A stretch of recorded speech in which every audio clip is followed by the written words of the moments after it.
Wartime austerity measures meant there was little new in the way of mainline motive power at the time of nationalisation. Among the notable exceptions were Bullitt's two types of Pacific passenger locomotive.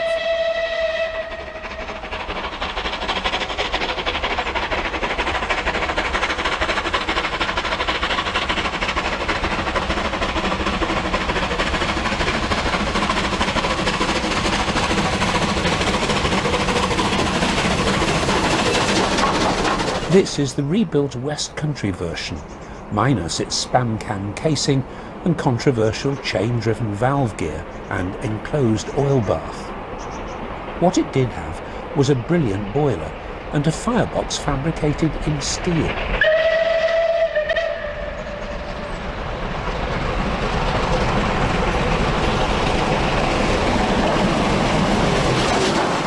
The steam, like anything with the boilers, a superb boiler. That's one of the pluses of the locomotive. It's a modern design of boiler if you can have a modern steam engine. And it's got a steel firebox, which is steel is obviously weldable. Copper is much more difficult to do. Just a great design of boiler. The nationalised railways were planning to standardise locomotive design under Riddles, who'd been Stanya's right-hand man on the LMS. There was a lot they could learn from engines like Tall Valley, but lesson number one was not to get involved in too many design experiments which had plagued these otherwise excellent southern engines. The West Country's footplate, complete with electric lighting and comfy seats, was a thoroughly modern layout, and Riddles would have been impressed by its steam-raising capacity. But his job was not an easy one. He came in as nationalisation started, didn't he, 1947-48, and was charged with making a standard class of locomotives which would suit each region. And from that point of view, I think he's been very successful, but it must have been a little bit of a poison chalice because everybody wanted to go in their direction at that time, and he had to pull the whole lot together and make very viable and less labour-intensive locomotives which would run the railway, as it turns out, into the mid-60s.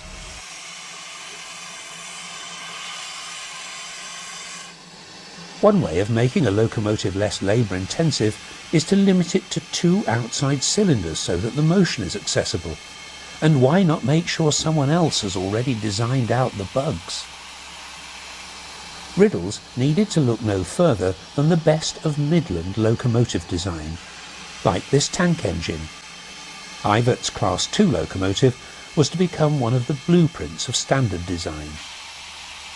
The roomy cab was typical of a practical design which had already been tested on regions other than the Midland.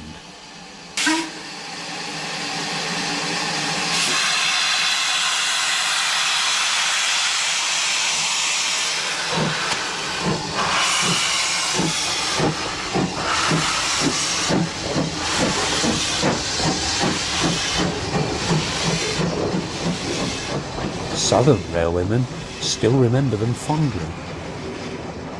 When they came out, they replaced, because Bricklayers Arms used to have a lot of carriage sidings all over the place. Blackheath, Maysdale, Grove Park, they were where they kept empty coaching stock.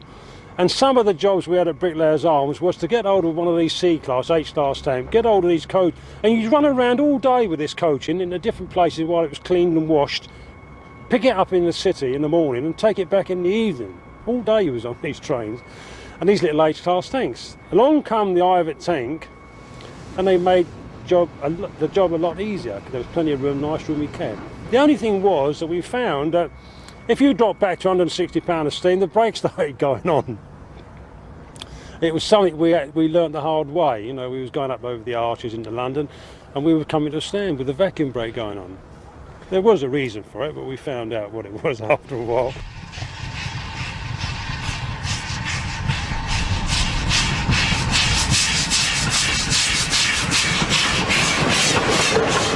As well as the 262 layout, Riddles and his designers adopted the LMS 264 layout for the Class 4 tank that was to become one of the most successful of all the standard designs. And they hadn't forgotten the Black 5 either. A higher running plate, bigger driving wheels, and slightly more power were included in the standard Class 5 machine that was eventually to find its way onto some of the heaviest trains, rostered alongside much bigger engines. Some of these much admired middleweights were even given names. This one is Camelot.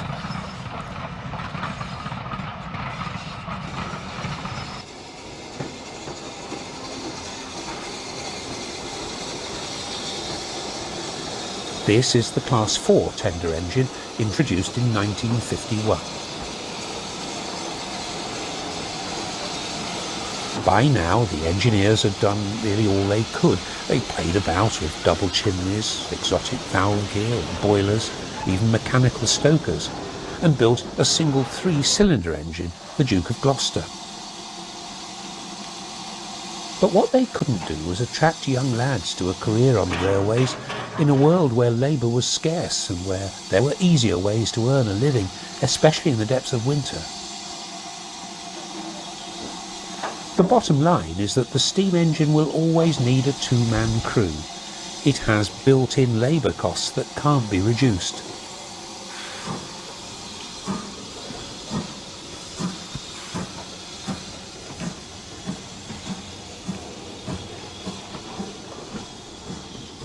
The cost of things changes. This Bluebell Railway couldn't survive without voluntary effort, because that degree of manpower it's not viable to purchase that. In engineering terms and railway terms, things changed. Things became easier to operate. Less manpower was needed to look after an engine. Things like the grates were rocking, so that you didn't have to shovel it all out at the end of the day. You could just drop it through into the ash pan. You pull a lever and all the ash would just drop out the bottom of that. No end of things. Lubrication was made easier, purely to not have so many men on the ground. The cost of materials went down, the cost of labour went up.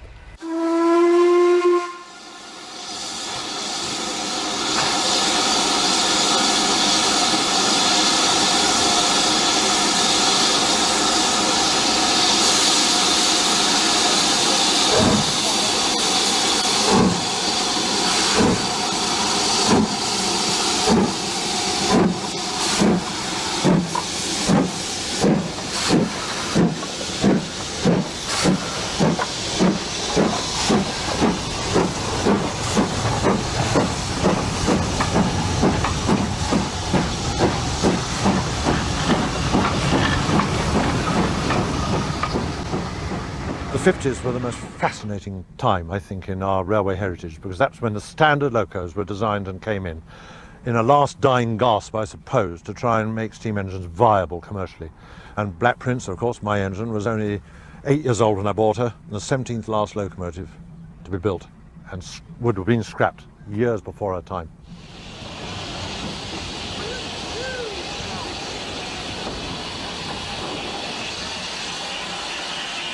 The job of fireman was one of the least understood and most responsible on the railways.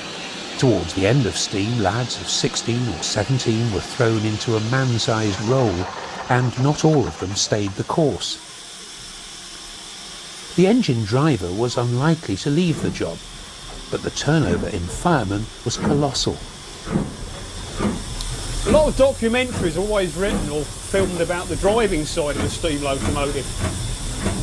It's the thing that people see the most, with the questions we're always after you, the driver. But some people want to know about the firing side, and for my mind, the fireman's job is actually the more difficult. He's got a very difficult balancing act to perform. He needs to keep sufficient boiler pressure for the locomotive to work. He needs to keep sufficient water in the boiler to stop it from exploding. He needs to keep a good, decent, efficient fire that will keep the water temperature hot and therefore provide the steam. He's got to provide the steam to the driver's requirements. If the driver starts using a lot of steam, he'll use a lot more water. And the more water that's being used means more coal has to be put on. And on top of that, if that's not enough, he's got to sweep the floor and keep a good lookout and observe and obey and relay all instructions to the driver.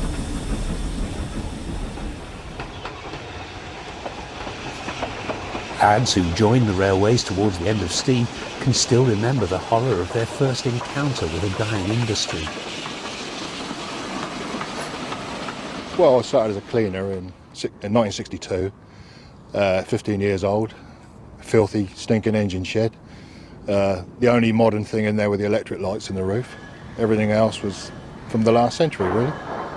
I've never seen anything like it in my life, but I stuck with it.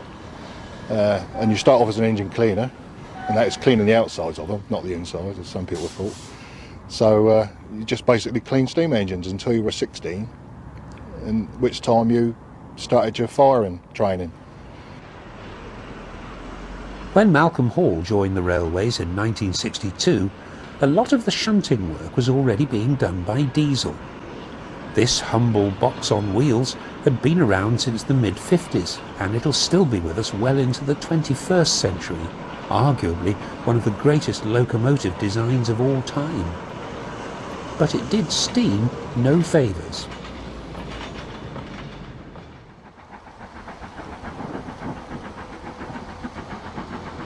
This was the scene at Barry Island in South Wales. The date is 1967, and Dye Woodham's yard is overflowing. British Railways were rushing to get rid of steam, even though some of the engines were almost brand new. However, give them a few months in the sea air and they'd all look ready for the cutter's torch. And a whole generation of railwaymen were thrown on the scrap heap too. They shared with me my love of steam. They loved steam. They weren't just workers in a factory. It was a life to them, like coal miners.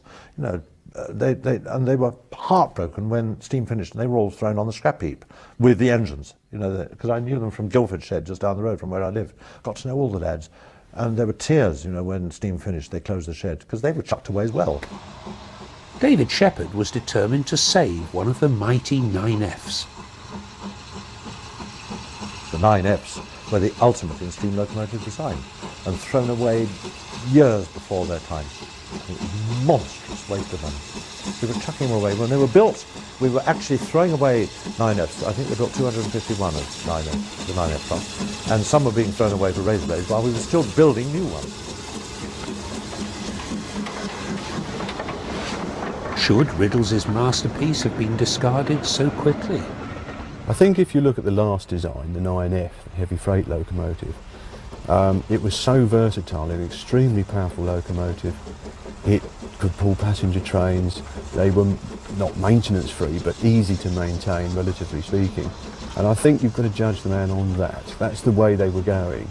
But he never really finished his job, did he? Because change of emphasis, you know, over to dieselisation and electrification, he never really finished what he was doing. But yeah, I think he was successful. To understand why these engines were mourned, all you have to do is ask a railwayman. Well, it's a lot more comfortable because you've got a nice seat and you've got this at the back of you, and you've got a tender that is more or less covers the whole thing in. So they were more creature comforts, as they say, on the standard engines than a lot of other engines, even LNER engines, where there was low tenders.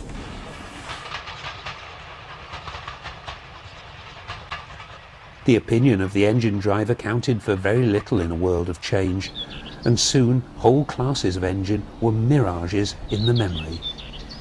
The Kings had gone as early as 1962. The Bullids would escape the executioner for up to 5 years longer.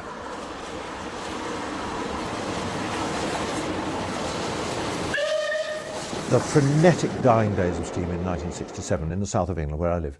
I took 3 weeks off. I could barely afford it because I was frantic doing elephant pictures, you know, to pay the bills for all this. Commissions of elephants and wildlife, which I was doing by now. But I thought I've got to record something onto canvas, so I took 3 weeks, either 9 Elm Shed at Waterloo or Guildford Sheds. In fact, I'd be painting a picture of elephants all day for somebody, and I'd bung my easel and paints into the Land Rover and charge off to Guildford Shed. And just no legality about it. The shed must say, I don't care what you do, mate, it's all falling apart anyway, you know, don't bother with a footplate pass or anything. I spent half the time riding on illegal footplate passes, doing ballast trains around Aldershot, all illegal. That's another story. But I had to record something, if just colour sketches, you know, quick notes, because, okay, a colour camera can record to some degree authentic colour, but it cannot, I'm sounding pompous now, but I don't think it can compete with the brain and the eyes of an artist.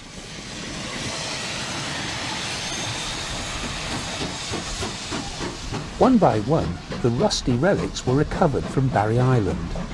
Without Guy Woodham, there would be no steam sanctuaries like this, places that were built just like Noah's Ark to save the various species of steam, although sadly not all of them survive. Often it was schoolboys who showed the way, using pocket money and the optimism of youth to buy the first engines for preservation. This was the day that 1466 came back to life. The boys had to run for a box of matches so they could light the fire.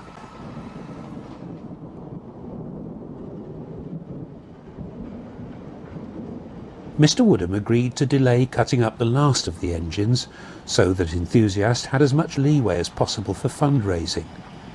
Youngsters would tour the scrapyard looking for bits and pieces which could be salvaged. The cost of remanufacturing lost components was to prove astronomical in later years. But a few engines never went to the scrapyard at all. The Merchant Navy locomotive Clan Line was earmarked for preservation years in advance. These engines ceased to run in 1967. For the last 3 or 4 years of their service life, a whole group of us used to go around on the southern region, recording them, photographing them, travelling behind them. And it was fortunate that it was announced about 2 years before they actually stopped running that they were going to come to the end of their lives. And we simply decided that we didn't want to do without them. So we clubbed together and put adverts in the enthusiast press asking for donations to see if we could get enough money actually to preserve one. It was all done with the giddy innocence of youth. We had no idea what we were taking on. We had no idea what we were going to do with it if we did manage to buy it. But we persevered, and we eventually managed to raise £2,200, which was the scrap value of the locomotive in those days, and bought it. So by Clan Line, I was involved with Clan Line, which is now on the main line, bless her. And we were selling biro pens and calendars for 2 shillings each in Old English money to raise the money. Clan Line cost, I think, 1,200 quid. That was the scrap value. And we bought her, and now she's running like Black Princess. So I think we did achieve a lot, we really did. Amazing.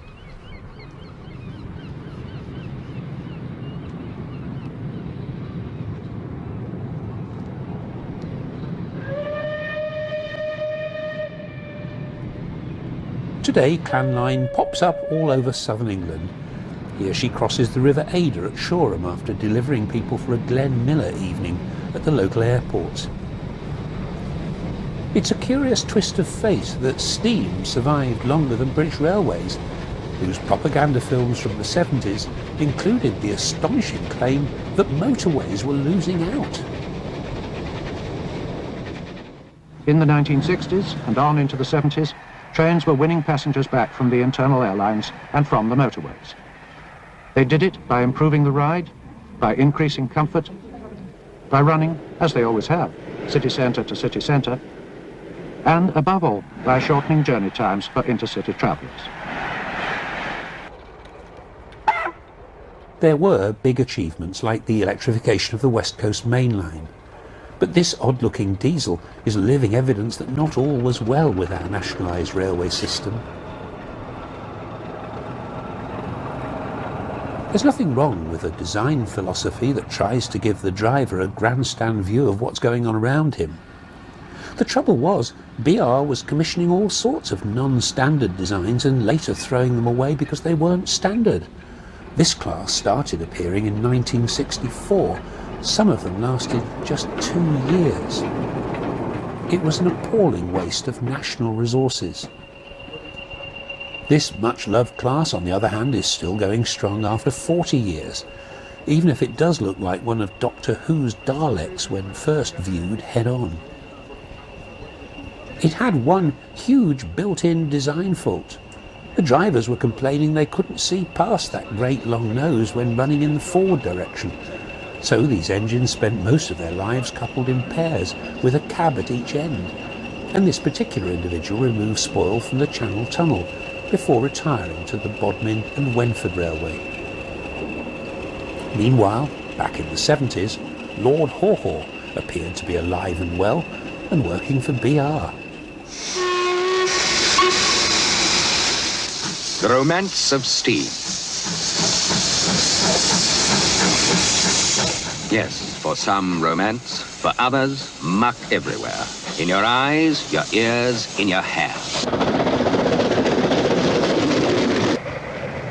Now, between London, Southampton and Bournemouth, electricity sweeps all that away. Commuting to London from what used to be faraway places is now so easy. The message seemed to be that third rail was a new invention, and that Austin 1100 owners from Bournemouth couldn't wait to get crushed in a crowd in London every day. David Shepherd remembers it well. You know, I mean, I have to accept, look, let's face it, in spite of all my nostalgia and my love of the past, we have to accept that steam had to go in the end.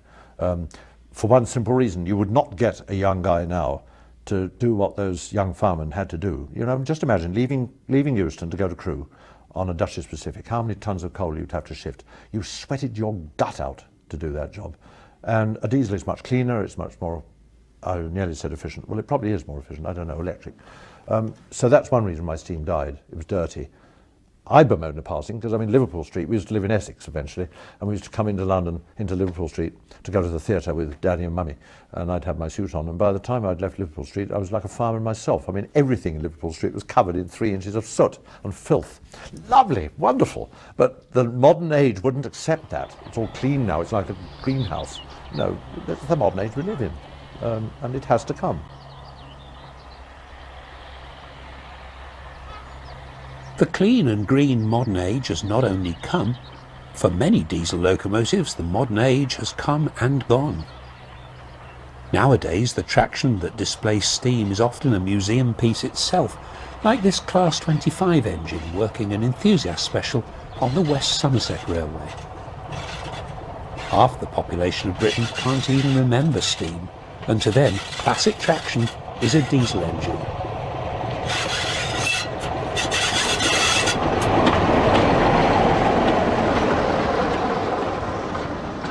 This fabulous Western class engine was, by 1961, the third generation of mainline diesel to run on Brunel's hallowed railway, but hydraulic traction was deemed non-standard by the organisation that had built it. And so this was generation number 4, the Class 50.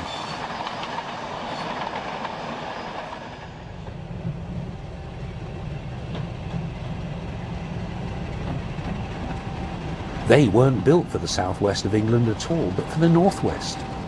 When that plan changed, BR drafted them onto the Paddington services, confident that they'd stay there well into the next century. Of course, they didn't. Another fine engine which many enthusiasts believe was chucked away long before its time, and now, like Deltic, is to be seen creeping back onto mainline duty.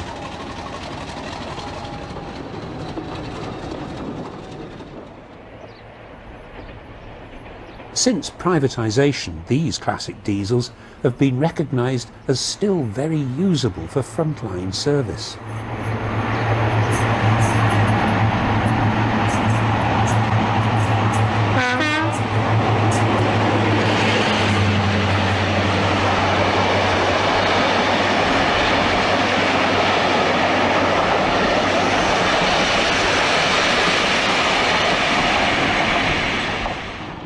Others, like the 33s, disappeared gradually and had almost gone by the time their absence was really noticed.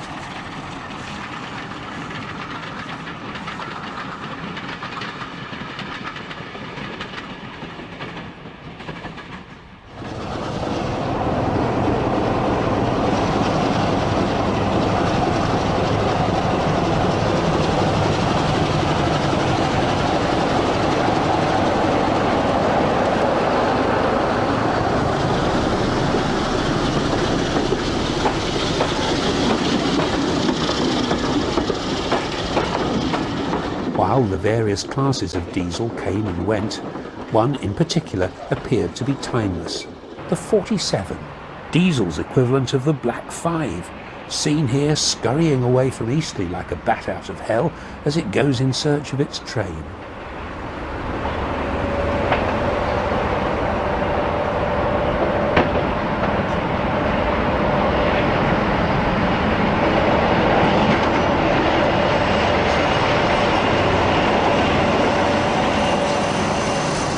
And one that may last even longer, the 37. The leading engine will end up at the National Railway Museum.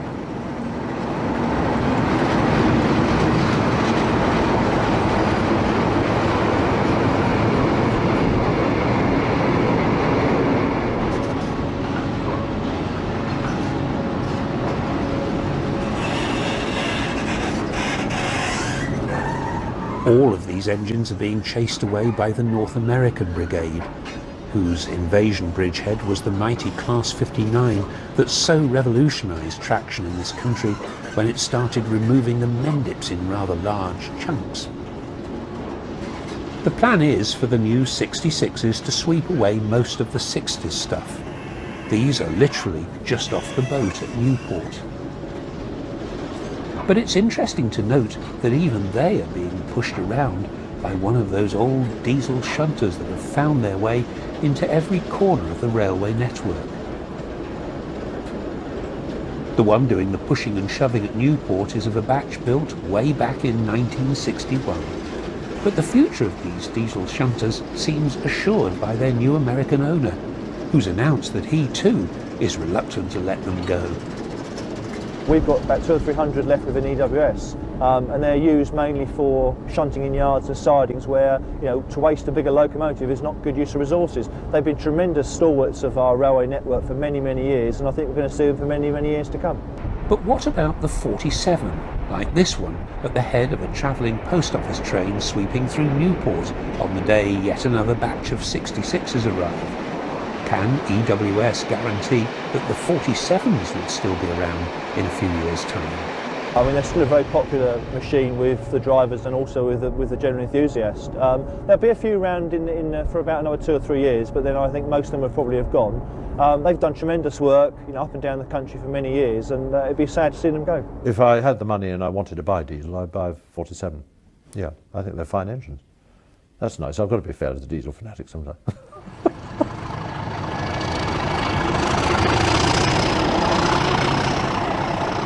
The growl of the 37 will be with us for longer.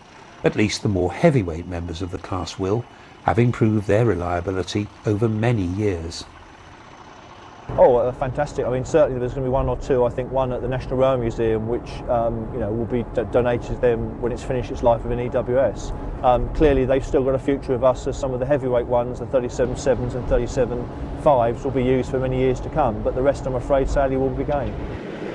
There's been another real winner among the diesels. By the early 1970s, a train that could reach 125 miles per hour on the straight was running experimentally. It was called HST, for high-speed train, and it was diesel-hauled. Where would we be without the HST? It's a rainy day in Devon, but the train makes light work of the dreaded Dainton Bank.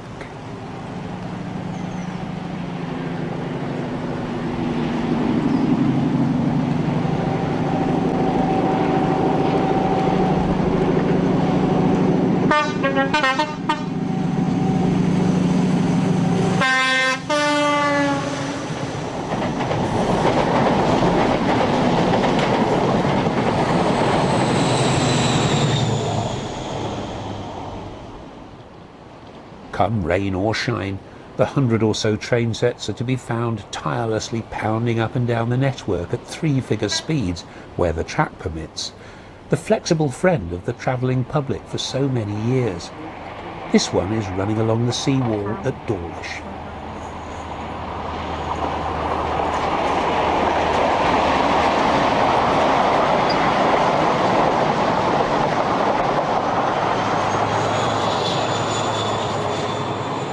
But was the diesel era one great big mistake?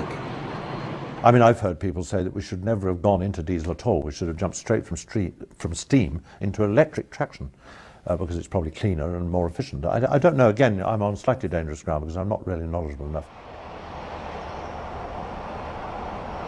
Some of the finest diesels, like the Peaks, only survive at all today because of the efforts of preservationists who've had to put a brave face on things in recent years.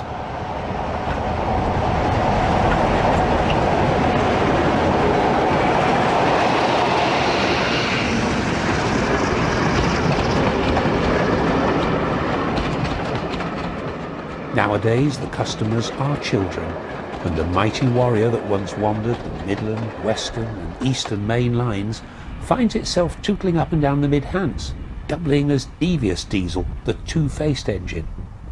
It's better than extinction.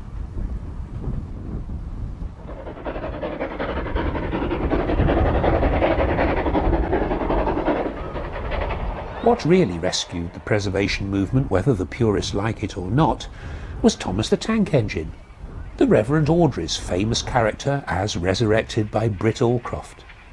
Its phenomenal popularity with children who'd never seen a steam engine was the wonder of the 1980s.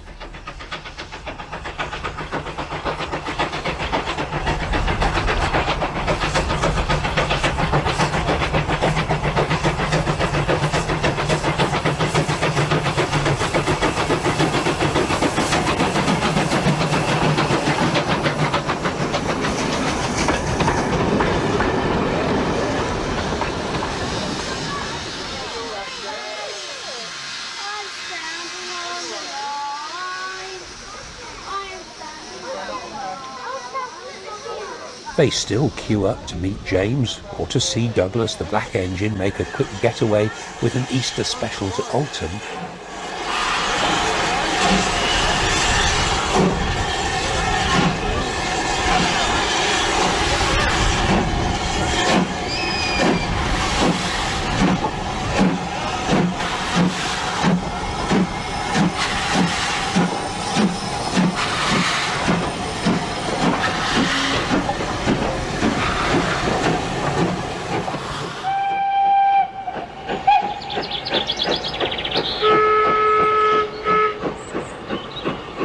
Now this may look like a U-class engine to you and me. In fact, it may look specifically like engine number 31625, late of Guildford Shed. But to the paying customers, this is Douglas, and the customer is always right.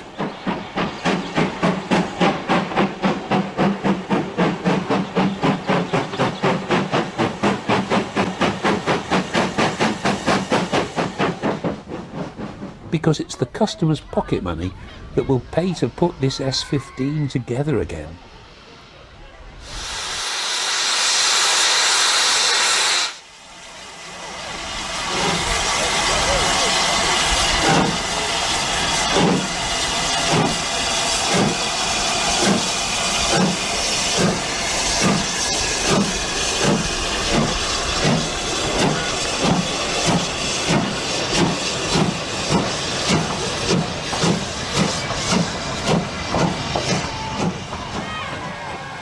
$40 to 45% of the Mid-Hanse's entire annual revenue comes from two Thomas events.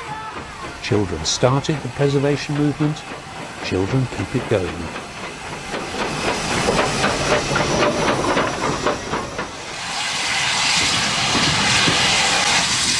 Among the more astonishing achievements in the heritage era is the saving of a chunk of Great Central Railway in the East Midlands, a main line railway being returned to twin track running.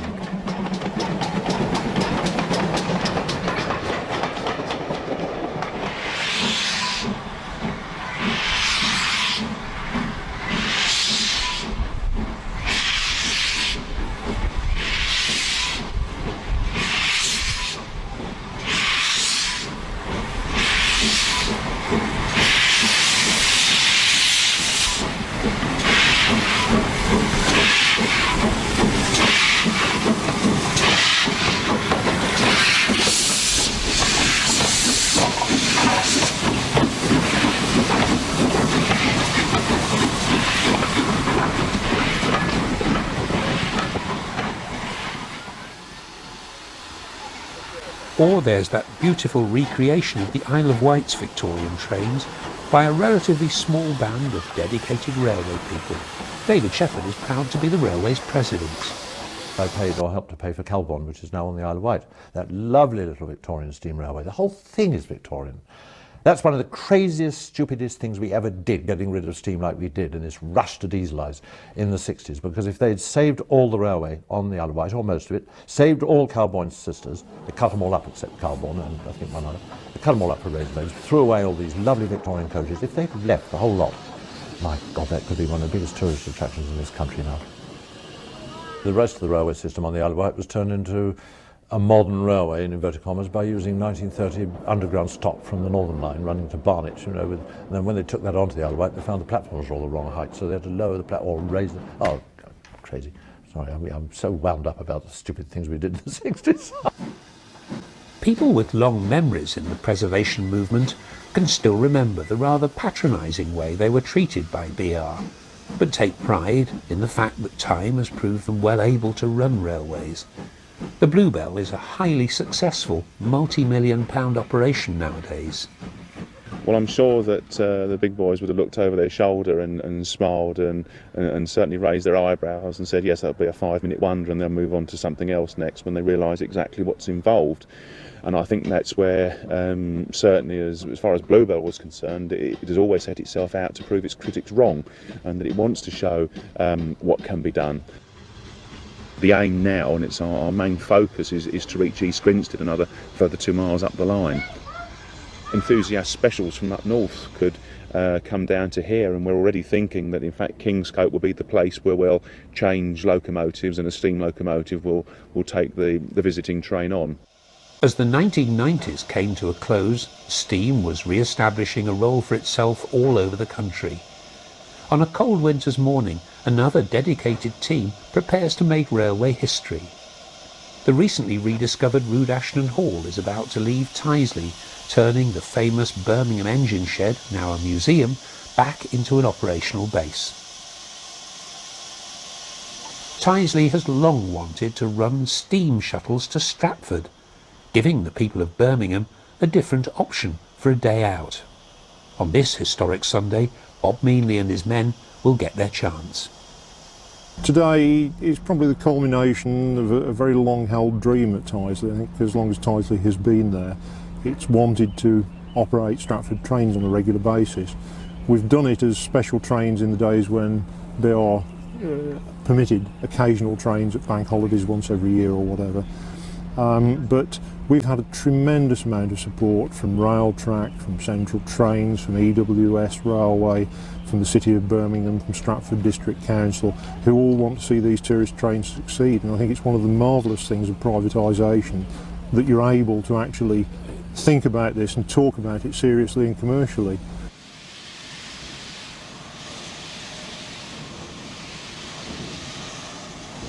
The engine is now in superb condition after more than 30 years sitting around the yard in pieces.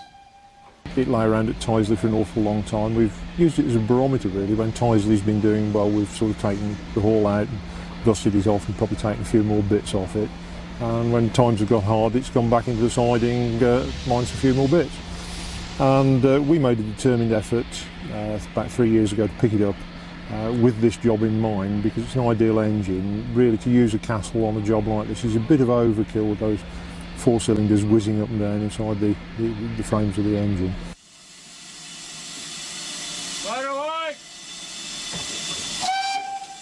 The hall's condition is a tribute to the skills of Tyseley's full-time staff, but also to a group of teenagers who've laboured long and hard towards this moment. There's a tremendous amount of effort being put into this engine by a group of volunteers who are all under the age of 20. 6 individuals in particular, led really, I suppose, by my son Alistair. The most wonderful band of young people you could ever wish to meet, and you know, the quality of things like the boiler casing and a lot of the boiler work has all been done by them. It's a terribly important day for the Birmingham team. If Rood Ashton Hall performs as they expect, and if the people of the Midlands will support them, the region could have a new tourist attraction that is both a slice of living heritage and a way of easing road congestion.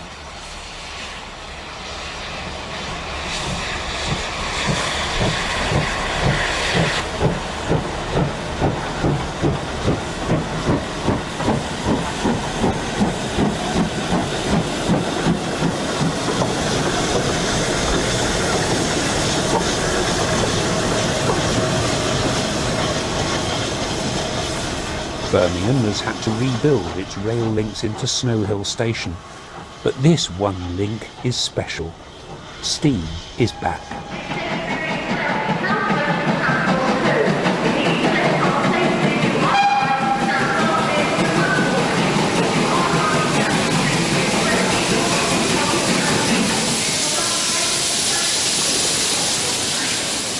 It's a spectacular achievement against the odds by people of courage. In talking about steam railways particularly, an enormous amount has been achieved by the steam railway fraternity. I mean, I'm told there are about 2 million railway enthusiasts in this country. Not all of them have done perhaps as much as they could, but we have achieved a colossal amount.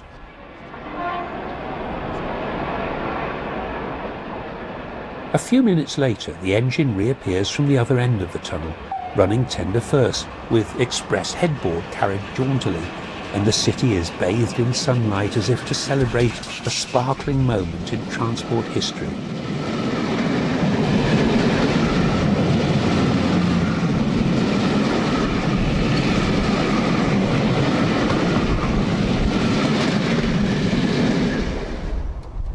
Rood Ashton Hall grumbled a bit during the climb back to Birmingham first time round, but it was only like watching someone waking up from a long sleep, and by the end of the day she'd be making light work of the trailing load of 9.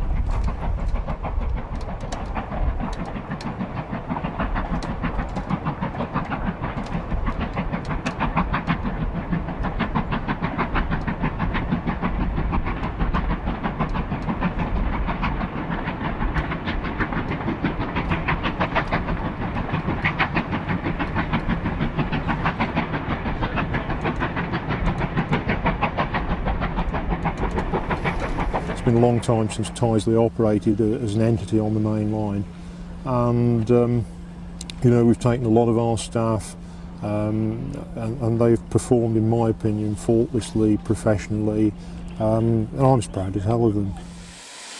The exercise was a great success, but there was more to it than that. It was something about the sky. Britain's last engine was called Evening Star, and that night at Stratford there was just one prominent star which twinkled above the steam and became lost in a shower of sparks as Rood Ashton Hall prepared to go home.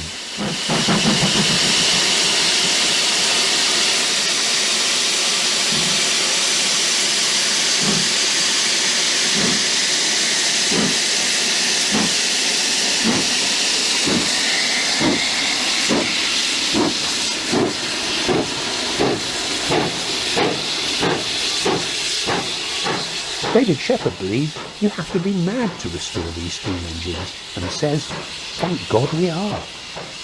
I wouldn't live in any other country. This is the finest nation in the world, and one of the things that makes the British so terrific is that we're full of eccentrics. This country is eccentric, full of mad people who think, my God, bugger bureaucracy, damn the money, we're going to do it. A few months later, a forlorn trio of diesels were standing dead beside the turntable at another former Great Western shed, witnessing another miracle. Note the shed plate, 81A. King Edward I was kicked out of this very shed nearly 40 years ago. The king was dead. Long live the king. But what about tomorrow's engines? Old Oak Common is a shadow of its former self. Will the new generation of locomotives mean a change of fortune for our railways? Surprisingly, perhaps, the answer is almost certainly yes. Freight traffic on the railways is projected to triple in the next 10 years, and that's why new engines are arriving in Britain. Well, basically, we've got 250 new locomotives which are coming across from Canada, and what you see here are about another 10 of those which have come across the several thousand miles from the Canada and US side to be over here. It's a fantastic operation when you consider they're built, you know, several thousand miles away, brought over here, and within 36 hours of arriving in this country, they're straight to traffic working on trains. They're the state-of-the-art new technology that we've got here, and what they will do is they will enable us to provide more modern and environmentally friendly equipment, which will replace some of the outdated locomotives we've had for many years. So this is the shape of things to come. But it's a shape the steam enthusiasts are not particularly interested in. At least one steam loco was hauling 2,000 tons years ago, and that was Black Prince. First train she hauled, loose coupled, up the hill, slightly up the hill, from a dead stop, was 1,600 tons on her own. She did that as though she was not knowing she had anything behind her. Then they put it up to 2,000, and then the last run was 2,364 tons. She did it on her own, and that said something to the diesel fanatics. However, there is one thing the new engines can do which we should all be pleased about. They can take heavy traffic off the roads. And locomotive number 66064 is about to prove it in style. Her driver is the popular Eastleigh steam expert John Smith. Everything that I do on this locomotive today will be recorded in here. And we call it, its name is Qtron. It's an onboard computer, and it'll actually put a printout if my inspector wants to see how I've been behaving for the day. He can tell me what he's going to do, and he can come along and he can download that, and he can get the whole journey. So every action I take on this locomotive, putting the windscreen wipers on, operating the sands, sounding the horn, the brakes, what power levels, settings I've got, is all on here. And this is your power handle, and it's got 8 settings on here, well 9 if you can include idle. So it goes from 9, we're not in forward gear, we've got the brakes on, so right, 1, 2, 3, 4, 5, 6, 7, 8. You can hear the engine revving up, it's actually putting power on, so it comes back, and we let it die back down, and then we'll shut it off. The load this morning is empty fuel wagons for the refinery at Fawley, 1,600 tons of them. The Class 37 engine on the left will follow with a second train. One man, working on his own, is about to take 160 lorry loads through the centre of Southampton in the rush hour without inconveniencing anyone on their way to work.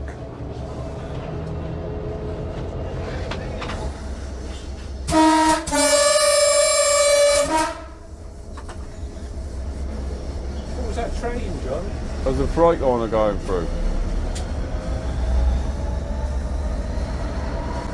That's probably the Ripple Lane going up. It's going up to Dagenham in East London.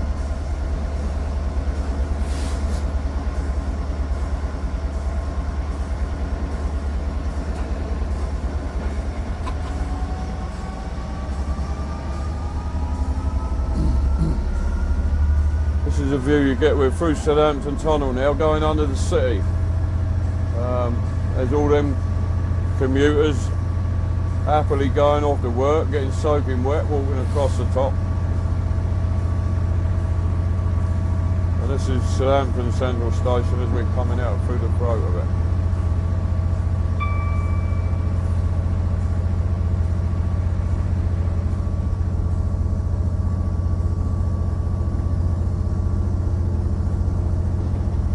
There's Toys R Us on the left, that's where I try and avoid taking my grandson because he costs me a lot of money.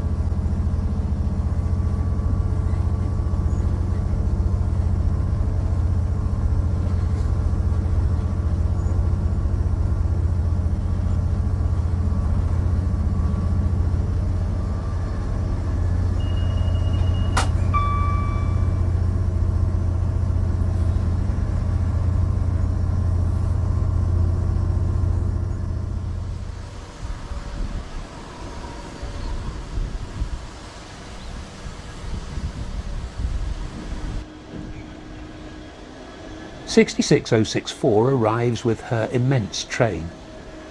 The cabs are reckoned to be a bit noisy, but to the outside world these engines are incredibly quiet. The train seems to be about 1/4 of a mile long.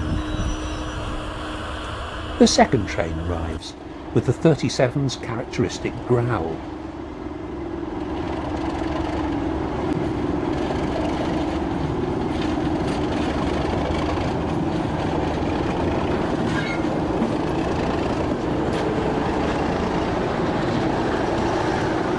This is not the only old equipment around on the rail network. She's in good company. There's still plenty of the slam door stock, which commuters keep hoping is about to disappear. Another relic from the days when there was steam. Years of underinvestment and unfair play, including one government transport minister who'd been a partner in a road building firm, have left our railways in poor shape at the end of the 20th century. But David Shepherd believes we can't go on building roads. We've got to do something, because with what I'm told in 20 years' time there'll be 2 cars for every car there is now in this country.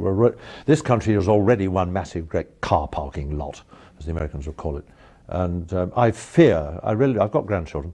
My oldest grandchild in a few years' time will be driving, and she'll be sitting on that bloody M25, which was out of date before it was built. She'll be sitting in a gridlock for half her life, and it's crazy. This is why I say I'm glad I'm not being born now.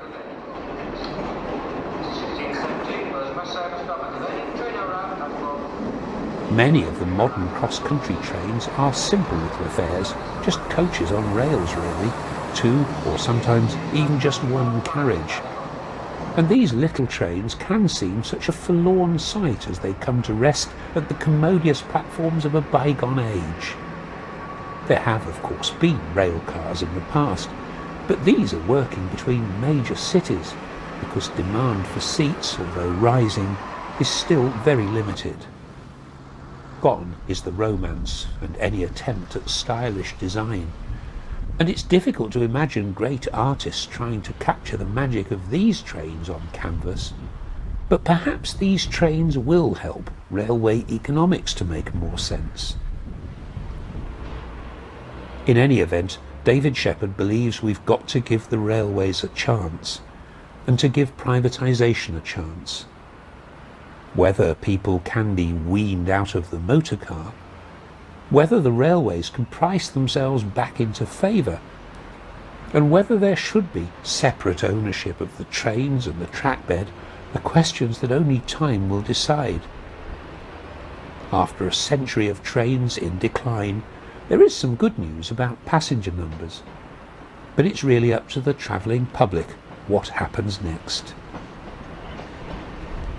One really sad thing that can't be denied is that the nation that invented the train is now importing not only its frontline freight engines, but also its foremost passenger express, for Eurostar is a French design. And as if to make matters worse, its prestige terminal has been built at the wrong station, for Waterloo will not be its long-term home. And somehow, even this masterpiece of technology has failed to catch the artist's eye. It's not beautiful to me, no, because I'd like to see. It's too smooth. It has to be to go that speed. It's got rid of all the sort of kitchen sink bits and pieces all over it, like a steam engine had. I mean, this is purely the artist in me saying this. I have no desire whatever to paint a Eurostar train because I can't get enthusiastic about it. No, I can't. I get excited about modern aeroplanes up to a point, but Concorde, I suppose if I was asked to paint Concorde, I would do it, but I wouldn't have the same enthusiasm that I would if I was asked to paint a Lancaster or a Hurricane or a Spitfire, because that was my generation, and character. I'm very condemning of the modern age, but I'm afraid I belong to an age long since past, and I'm very glad I was born when I was, because I think this age is getting more and more functional, where the only thing matters is the thing works and you throw it away and build another one.